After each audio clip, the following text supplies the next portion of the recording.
When you're uploading your code to GitHub, you might be uploading SSH keys or API keys that you didn't mean to.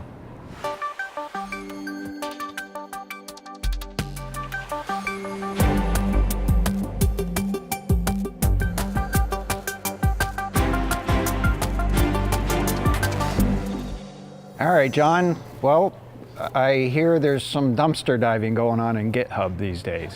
Yeah, so a group of researchers had done some analysis over a pretty long period of time, I want to say maybe 6 months or so, where they're actually using just the basic search API that's available in GitHub to look through the repositories. And this is not necessarily a new thing. People that we've talked about on the show before, but they kind of did maybe a more thorough analysis of this landscape.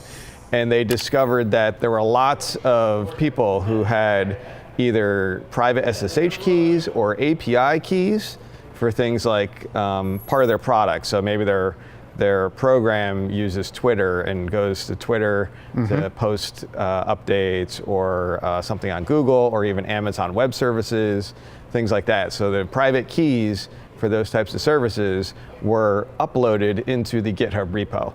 It's very easy as a code developer, when you're posting your code up there, to inadvertently leave things within your code that really shouldn't be posted up there, like credentials. So long and short is there's a lot of things that were out there that were vulnerable to this. So kind of just an advisory to people, you might want to make sure that this isn't the case.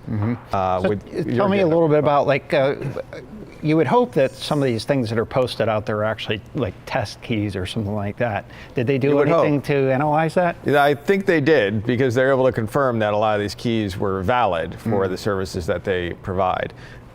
They also went about notifying the people who had this issue, and the people were not kind of savvy enough, because what they did is they said, oh, I'll just delete it from my repo.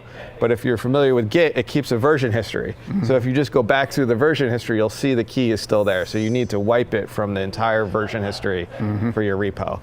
Also, I'll say GitHub has been kind of actively working to try to address this issue as well, to keep people from. So they're trying to do their due diligence to find obvious cases of this and prevent people from making this mistake. Well, this obviously can be pretty tricky, that you can have keys that are embedded in code or passwords or something along those lines that, if folks aren't really thinking about it, they might not have it segmented off into a separate directory or something like that.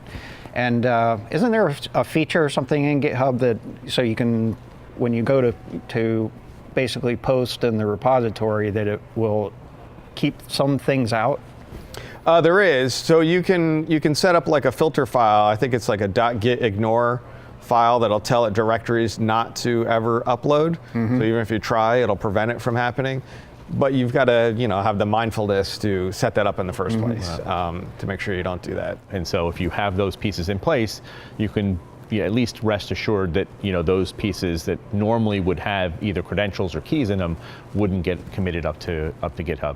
This is a little more complicated than some others, where S3 repositories being accidentally in AWS, Amazon Web Services, being accidentally exposed as public data, where you can go in and kind of check the policies, and it's pretty straightforward. This is a case where you actually kind of have to get into the meat of your code and make sure that you don't have things embedded in there that you really don't want getting out. Right. And it might be done differently in every scenario. So it's not like just everybody look in this one place.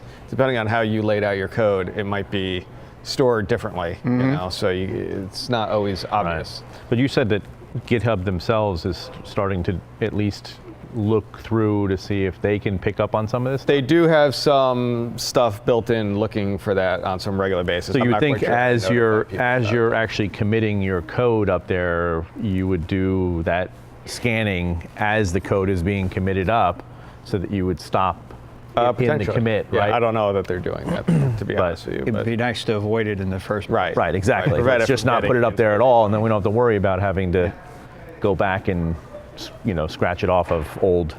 Right, out of the repos history. Right. Yep. All right, John, we'll go home, make sure you've checked all your code. Yeah, I don't have much up there. I commit to other people's repos. I've put bug fixes in, but nothing on my own. So. All right, good deal. as more open source projects are taking place, we really need to be careful about what actually pieces and parts of our code actually gets put out onto public repositories. It's very difficult to get things off the internet once they're on the internet.